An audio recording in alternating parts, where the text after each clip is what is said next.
but I was pretty secular, very atheist and progressive. So for like 19 years of my life, I was incredibly scientifically driven. I knew human life began at conception, and I would tell people abortion is murder because of that, because of the scientific reality. There's a study that came out of the University of Chicago with left-leaning, very secular biologists confirming 97% confirm that human life begins at fertilization, and therefore human rights begin at that point.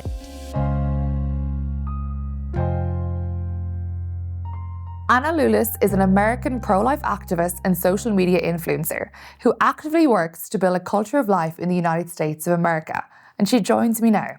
Thank you, Anna, for joining me today. Anna, what is the core principle behind your pro-life position, and when do you believe human life deserves legal protection? From the moment of conception, scientifically, that's been proven throughout history. There's a study that came out of the University of Chicago with left-leaning, very secular biologists confirming 97% confirm that human life begins at fertilization, and therefore human rights begin at that point. And that's really what we should be fighting for. If we claim to care about human rights, we can't neglect the individuals in the womb and the moment they initially start. And so I would say, because I understand every single human being is made in the image of God and is equally valuable from the moment of conception to natural death, we should be all fighting to completely abolish abortion worldwide from the moment of conception. Were you always pro-life, or how did you get to that point, let's say? But I was pretty secular, very atheist and progressive. So for like 19 years of my life, that was the only, I guess you could say, conservative position I had, but I didn't necessarily see that. I was incredibly scientifically driven, and I understood the scientific proofs of the pro-life movement. I just didn't have a good why I should care. So I knew human life began at conception, and I would tell people abortion is murder because of that, because of the scientific reality of when human life begins. But I didn't necessarily have okay, but why do I care about human life? Where does my morality stem from? And that comes a little later, when I started getting to the philosophical rationale or reasoning behind it, and knowing and believing in God and understanding we each have unique valuable. We're not just like animals running around. There's a difference between us and a bird in terms of value and our distinctive purpose here on Earth. So I would say I was probably always pro-life, but not necessarily for the same reasons I am now. Yeah, interesting. And how would you describe your role then in the pro-life movement, and what motivates you to do this work? So I do a lot of media in the pro-life movement. I've been doing that for well over 5 years, leading up to 10, I want to say at this point. Did not always think I would be working in the pro-life movement. I didn't even know that was a possibility here in the US. But when I was in college, I helped do a lot of activism work, and then a job stemmed through that. My background is in computer science, specifically data analytics, and applying that to communications has been very effective for the pro-life movement. So I've been in the pro-life space, specifically in the communications realm, for well over 5 years. That's incredible. Wow, computer science. And in this work, Anna, have you ever faced any backlash for what you're doing, and how have you coped with that? I want to say, like, you get backlash from people online.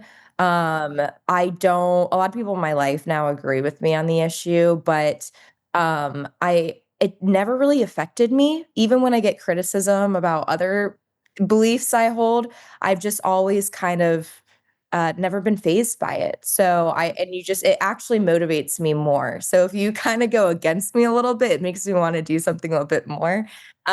So yeah, I want to say in the media space, but it really has just fueled me, I would say. Yeah, did you get threats ever, anything like that, death threats? Oh yeah, A few of them. all the time. But I Okay. mean, like I said, I feel like I feel like I said that very casually. Yeah. It is horrible, Yeah, horrific. I yeah, don't yeah. wish that upon anyone, but it doesn't I guess I laugh because it doesn't really faze me. Like, it's never bothered me at all. I want to say, like, ever since I was a kid, if you criticize me in any way or like threaten me, I never really was fazed by it. Maybe that's like not good to some degree, but I mean, all threats are horrific, but I do feel like if you have the Lord, you know the Lord, you just know he's the author of life and death, and that if you every single person is made for a distinct purpose here on earth, and I just really feel called to do his will right now and whatever wherever that may lead. And right now it's within the pro-life movement. So if I get any threats, it kind of just confirms that I'm on the right path. Yes, and they're taken to the Lord. And so pro-abortionists then suggest that strict abortion bans disproportionately affect marginalised communities. Do you agree with this?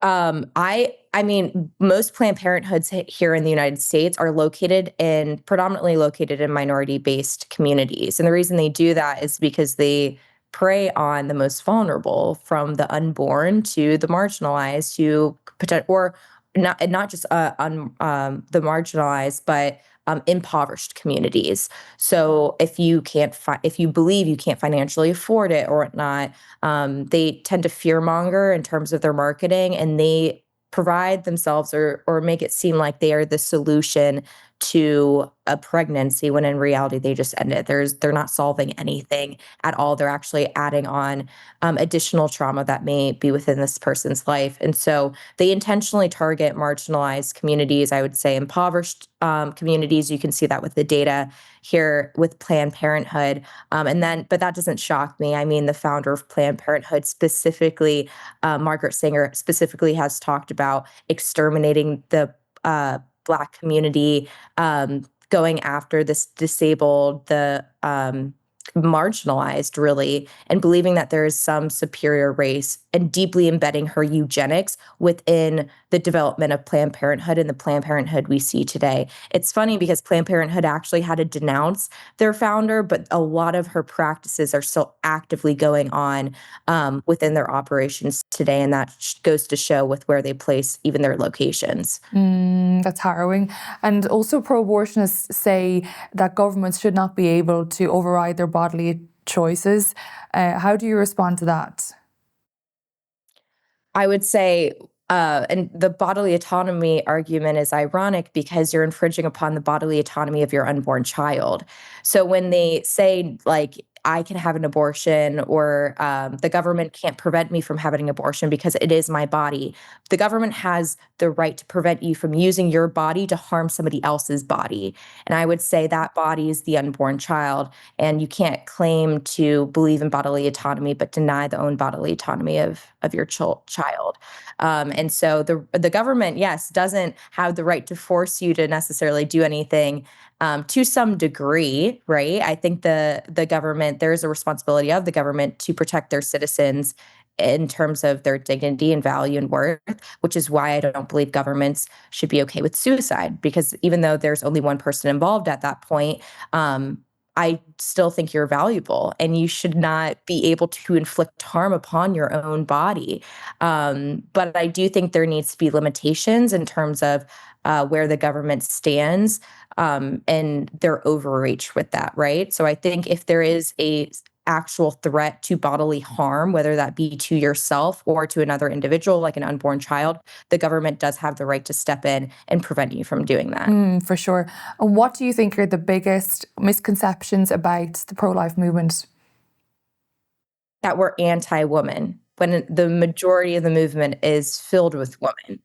And I get that all the time. So I would say, and I'm a woman myself, and so when people tell me, like, you hate women, or this is going against women's rights, the first wave of feminists were largely against abortion here in the US because they understood that while fighting for their own rights, with whatever degree that may be in, that doesn't mean you can strip away the rights of someone else, specifically women in the womb. They understood that human rights extended to that child, whether that be male or female. But if you're really wanting to care about women's rights and equality, you should recognize the rights of the woman in the womb as well. And so I would say that's a big theory that floats around that the pro-life movement is anti-woman, when in reality, the majority of the pro-life movement consists of women. Well said, and I get that as well. I get that, oh, you must hate women if you're involved in this work. I'm like, no, actually, I don't hate women, and I have sisters. Like, I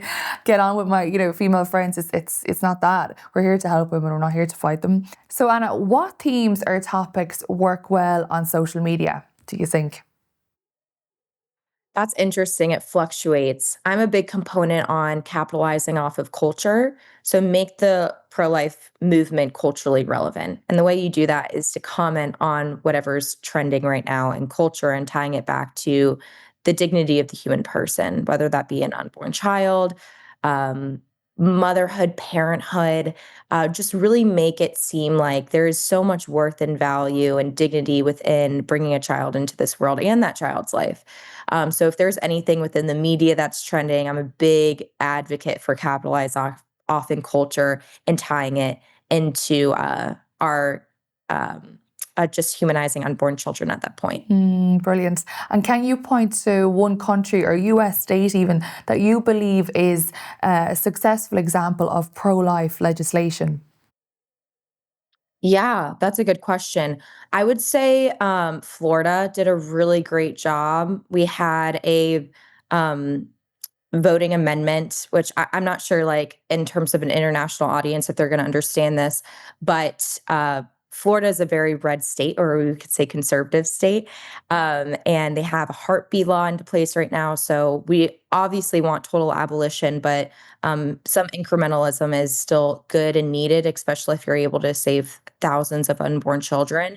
But there was an amendment essentially going after the pro-life movement that people thought were going to still pass. And the government of the state, Ron DeSantis, was like actively out door knocking with people to get people to vote in the affirmative and vote for life for that amendment that everyone thought was going to fail. And that would have disrupted a lot of pro-life laws within that state. And he was successful in that. And so I would say once you see a state like Florida with Ron DeSantis actively going into their communities and not just saying from kind of like their pulpit, vote this way, you should care about this, but actually living it out and being with their constituents, I think that's the most effective strategy that other states can model to push pro-life laws. Interesting. Now, I know you mentioned earlier about eugenics and Margaret Sanger and Planned Parenthood. Do you think people are aware of that, as in the sense that we going back to that nowadays, the eugenic approach? 100%. I mean, the Planned Parenthood is founded in eugenics, and it's still, even though the organization you can find online has denounced their founder due to her racist and eugenics roots, they're still practicing it. And I think you see a lot of that propaganda within the media where they'll say one thing and then people will kind of accept it as fact and move on and not necessarily dig into the details of it, when in reality it's still being practiced.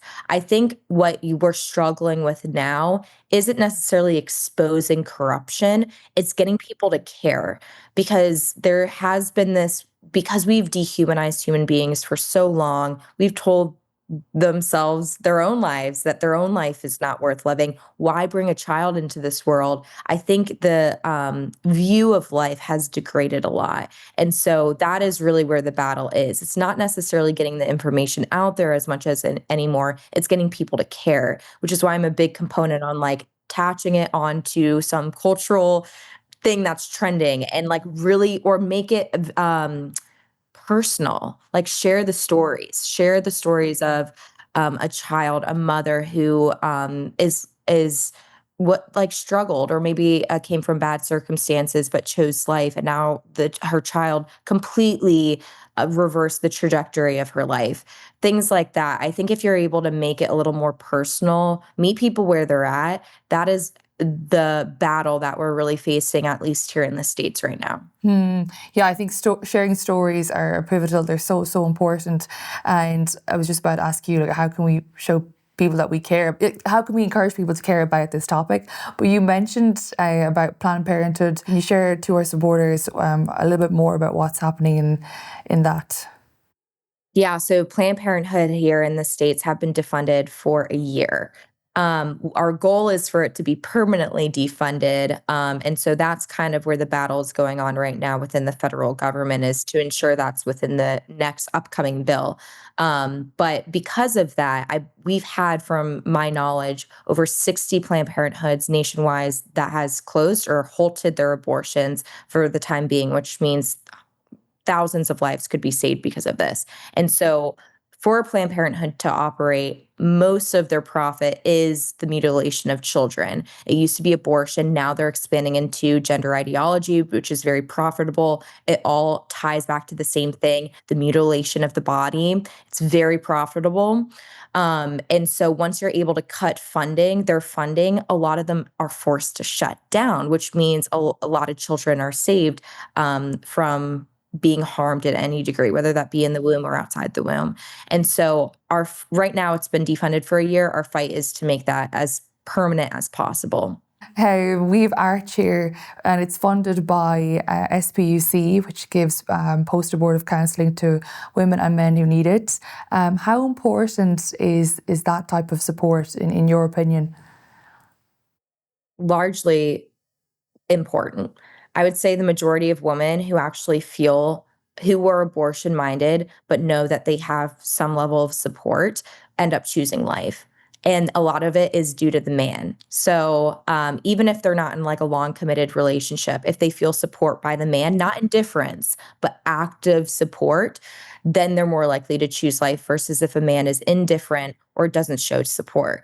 But what we're seeing right now is men feel like they cannot be supportive of choosing life because it's a woman's issue. So it's almost better, even if they want to keep the child, it's better to be indifferent, not knowing that that actually would push a woman to not feel supported and into an abortion potentially. And then her decision is largely dependent on the support she's feeling within her life.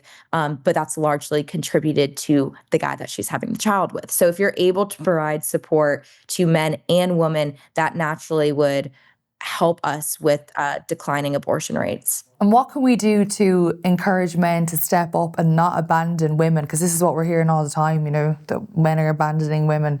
But how can we break this cycle? How can we help change that culture? Yeah, I think if there's a way, I think financially, if we're able to help those people in any degree, a lot of men struggle under financial stress and think, I cannot have a child because this will quote unquote ruin my future in terms of financial means. If you're able to show that there are programs set up that won't that will help you financially, help you start a family. But also I would say, like, might punish the guys for leaving and encouraging the woman to have an abortion, financially speaking. So I would say, like, a lot of it's tied to the financial support for men. I do think there needs to be like more programs though that like educate them on parenthood and understanding what that entails, especially if they grew up in fatherless homes. They need to know, like, how can I be a father? I don't want to be a failure of like maybe like how they witnessed in their own household or extended homes.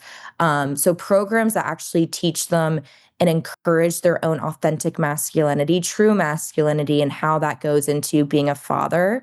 But also, like I mentioned, financially, I do think men feel a lot of security in that. So if there were ways we could help financially support those couples, I think that would largely benefit us. I'm with you in that. And have you heard of Sean Corcoran? He runs the Men for Life.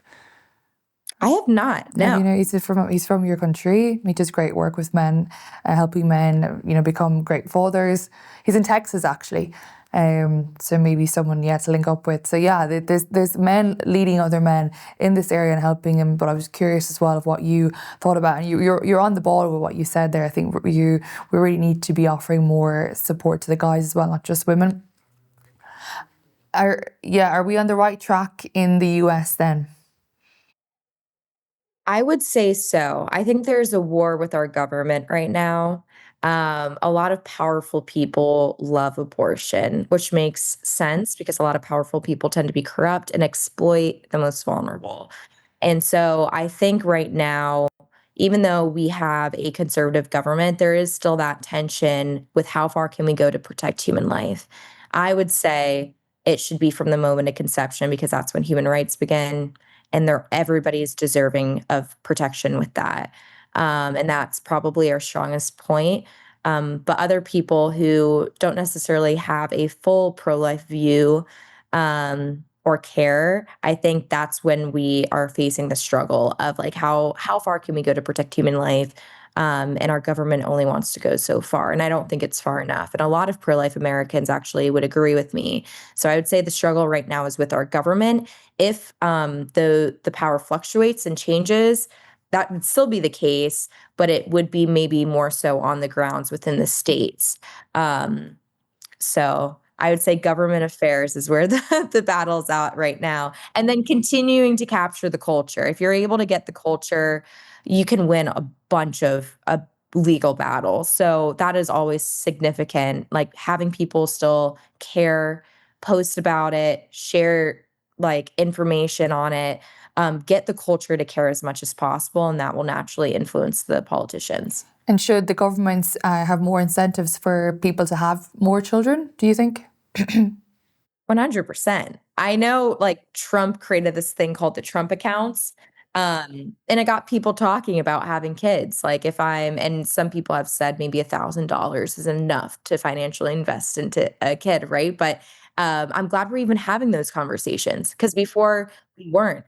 And it's getting people talking about having kids, knowing that there are financial resources. Even if it's not perfect, it's something, and we can go off of that. And that's better than any past administration has ever done. And so I think focusing on the good is very beneficial, and just keep the ball rolling from there.